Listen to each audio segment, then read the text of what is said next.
हे भगवान, आज तो कितना भयानक तूफान आया है। यदि इसी प्रकार बारिश होती रही तो मेरी सारी फसल नष्ट हो जाएगी। गोपाल एक बहुत ही सच्चा और ईमानदार व्यक्ति था। वह अपने बूढ़े माता पिता के साथ रहता था। पूरी रात जोर जोर से बारिश होती रहती है।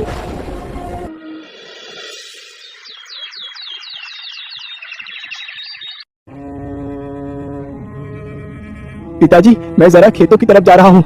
मैं अभी जल्द ही वापस आ जाऊंगा। इतना कहकर गोपाल वहाँ से निकल पड़ता है।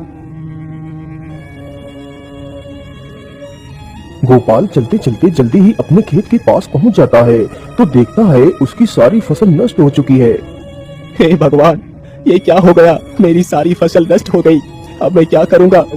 बेचारा गोपाल वहीं पेड़ के नीचे बैठकर काफी देर तक रोता रहता है। हे भगवान, मेरे परिवार का सहारा ये खेत ही था, आज वो भी नष्ट हो गया। अब मैं क्या करूँगा? अब तो यहाँ रहकर मैं अपने माता पिता का पेट नहीं भर पाऊंगा। मैं ऐसा करता हूँ, अपने बूढ़े माता पिता को लेकर कहीं शहर को चला जाता हूँ। इतना सोचकर गोपाल वापस अपने घर की तरफ लौट पड़ता है।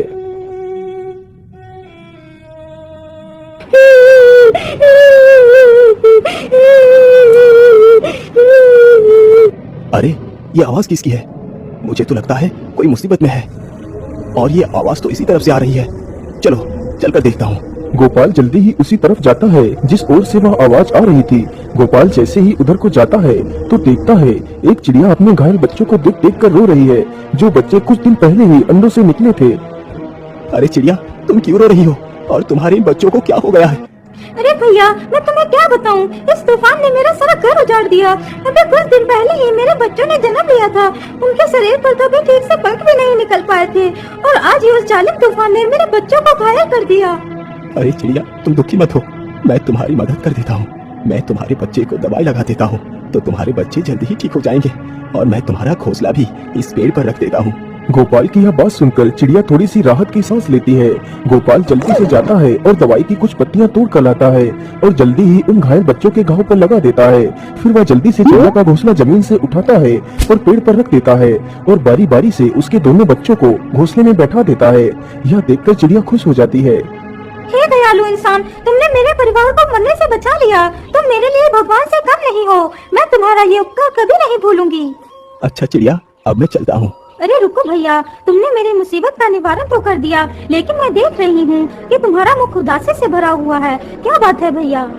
अरे चिड़िया, जिस प्रकार इस जालिम तूफान ने तुम्हें कष्ट दिया है उसी प्रकार उसने मुझे भी पीड़ा दी है। आज रात मेरे खेत की सारी फसल नष्ट हो गई है। उस फसल से ही मेरी सारी उम्मीदें थी और अब वो फसल भी नष्ट हो चुकी है। अब मैं क्या करूँगा? खाना कहाँ से लाऊंगा और अपने बूढ़े माता पिता को क्या खिलाऊंगा? मेरे पास खेती के अलावा दूसरा कोई साधन भी नहीं है। अब तुम ही बताओ चिड़िया, मैं क्या करूँ? अरे भाई, आप दुखी ना हो। आपने मेरी इतनी मदद की है, इसलिए मैं आपकी मदद करना चाहती हूँ। मैं तुम्हें एक खजाने का रास्ता बताती हूँ जिससे तुम्हारी गरीबी हमेशा के लिए खत्म हो जाएगी। लेकिन चिड़िया, वो खजाना है कहाँ? वह खजाना तुम्हें देवगिरी की पहाड़ियों में मिलेगा, लेकिन याद रखना, उस खजाने को देखकर यदि तुमने ज्यादा लालच दिखाया तो तुम्हें वह खजाना प्राप्त नहीं हो पाएगा। ठीक है चिड़िया, मैं तुम्हारी बात को याद रखूंगा। अच्छा, मैं चलता हूँ। इतना बोलकर गोपाल खजाने की तलाश में निकल पड़ता है।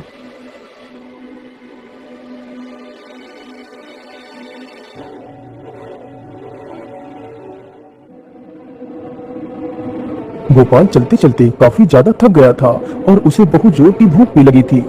अरे राम राम राम, मैं तो चलते चलते कितना ज्यादा थक गया हूँ। मुझे तो बहुत जोर की भूख भी लगी है, लेकिन आसपास तो कुछ खाने के लिए है ही नहीं। मैं ऐसा करता हूँ, यही आसपास ही कुछ खाने को ढूंढता हूँ। हो सकता है कि कुछ खाने को मिल जाए। इतना सोचकर गोपाल खाना ढूंढने लगता है। काफी देर तक इधर उधर भटकने के बाद उसे एक बड़ा सा पेड़ दिखाई देता है जिसमें ढेर सारे आम लगे हुए थे। अरे, इस पेड़ में तो कितने सारे आम लगे हुए हैं। मैं जल्दी से कुछ आम तोड़ लेता हूँ। गोपाल तुरंत ही जमीन पर पड़े एक पत्थर को उठाता है और जैसे ही पत्थर को फेंकने चलता है तभी सारे आम गायब हो जाते हैं। यह देखकर गोपाल आश्चर्य में पड़ जाता है। अरे ये क्या हुआ? अचानक से वो सारे आम कहाँ गायब हो गए? पुत्र, तुम इस पेड़ के आम ऐसे नहीं खा पाओगे। अरे, ये किसकी आवाज है? आसपास तो कोई भी नहीं दिखाई दे रहा। पुत्र, मैं तो तुम्हारे सामने ही खड़ा हूँ। मैं एक पेड़ हूँ। लेकिन क्यों पेड़? मैं तुम्हारे फल क्यों नहीं खा सकता? बेटा, इंसानों ने हम पेड़ों को बहुत कष्ट दिया है। हमने इंसानों के लिए क्या कुछ नहीं किया, उन्हें अपने स्वादिष्ट फल खिलाए। हम खुद धूप में तड़पते रहे, लेकिन तुम इंसानों को अपनी छाया में बिठाया। लेकिन बदले में तुम इंसानों ने मेरे लिए क्या किया? तुमने सारे पेड़ काट दिए, जिसकी वजह से आज इतनी कड़कती धूप पड़ रही है और जल का स्तर भी निरंतर घटता जा रहा है, जिसकी वजह से अब हम पेड़ों को भी पर्याप्त जल नहीं मिल पा रहा। यदि ऐसे ही चलता रहा तो जल्द ही पृथ्वी का विनाश हो जाएगा। यदि इस विनाश को रोकना है तो कोई भी व्यक्ति यदि मजबूरन एक पेड़ काटता है तो उसे उसके बदले में कम से कम 2 पेड़ लगाना है, तभी हम इस पृथ्वी को सुरक्षित रख सकते हैं। लेकिन पेड़, मैं इसके लिए क्या कर सकता हूँ?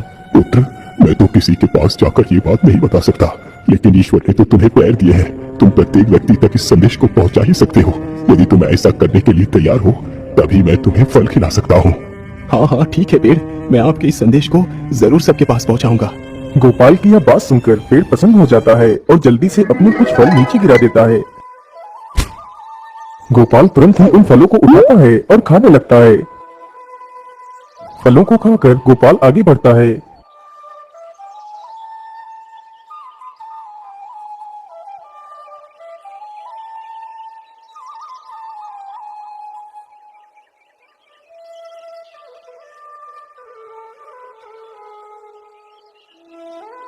अरे बाप रे बाप, कितनी जोर की धूप पड़ रही है। इस धूप में तो चलना कितना मुश्किल हो रहा है और मुझे प्यास भी लगी है, लेकिन नदी तो पास में ही है। चलो थोड़ा सा पानी ही पी लेता हूँ। फिर गोपाल नदी में पानी पीता है। आहा, पानी पीकर तो सारी थकान जैसे दूर हो जाती है। अरे ये क्या? पानी के भीतर ये क्या है जो इतना चमक रहा है? गोपाल तुरंत ही पानी के भीतर अपना हाथ डालता है और उस चमकती हुई वस्तु को बाहर निकालता है। अरे ये तो सोना है, लेकिन इस नदी के भीतर ये सोना आया कहाँ से? वह नदी उन्हीं देवगिरी पहाड़ियों से होकर गुजरती थी, जिसकी वजह से कभी कभी उस नदी में सोना बहकर आ जाता था। तो इसका मतलब ये नदी देवगिरी पहाड़ियों से होकर आती है। चलो मैं जल्दी से गुफा के पास चलता हूँ।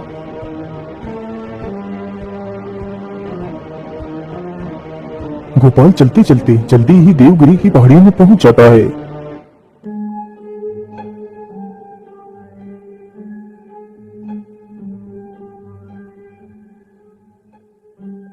मैं इस गुफा के भीतर तो आ गया, लेकिन खजाने का तो कोई पता ही नहीं है कि वो कहां पर है।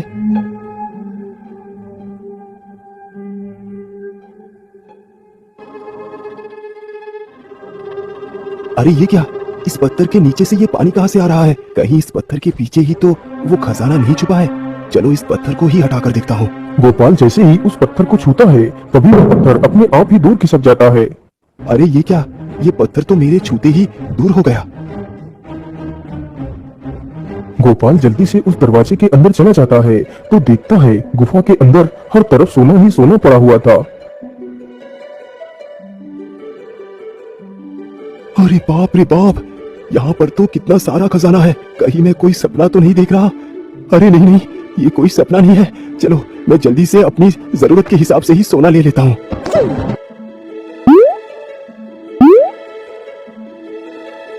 गोपाल जल्दी से एक पोटली भरकर सोना ले लेता है।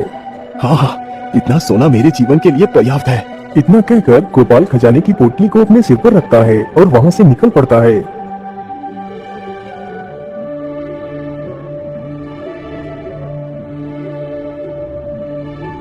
रुक जाओ, कौन हो तुम? और तुम इस पोटली में क्या लेकर जा रहे हो? क्या हुआ? तू कुछ बोल क्यों नहीं रहा? इस पोटली के भीतर क्या है? अरे सरदार, मुझे लगता है यह आदमी ऐसे नहीं बताएगा। इसकी पोटली को छीनकर हम खुद ही देख लेते हैं कि इसकी पोटली के भीतर क्या है। हाँ हाँ जालिम सिंह, तुम इसकी पोटली को छीन कर ले आओ।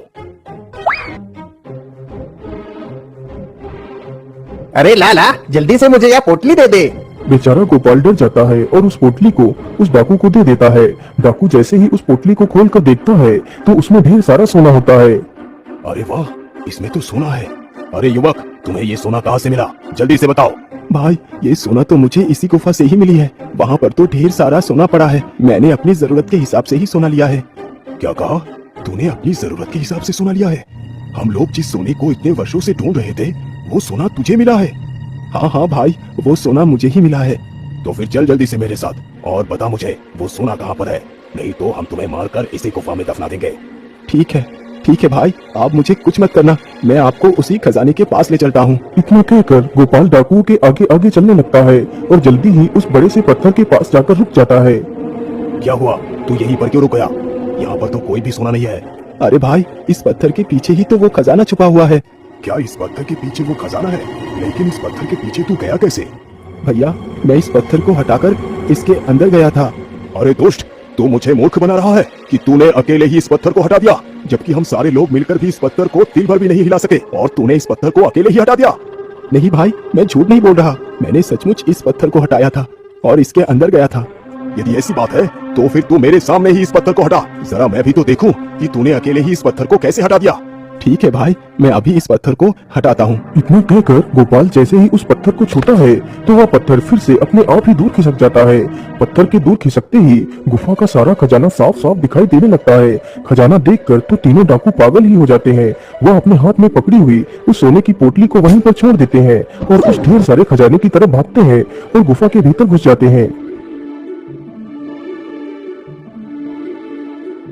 अरे वाह वाह वाह, इतना सारा खजाना है। आखिरकार ये सोना हमारे हाथ लग ही गया। अब हम इस सारे खजाने को यहाँ से उठाकर ले जाएंगे। डाकू के इतना बोलते ही गुफा का दरवाजा अपने आप ही बंद हो जाता है। तीनों दुष्ट डाकू उसी गुफा में फंस जाते हैं। गोपाल जल्दी से उस खजाने की पोटली को उठाता है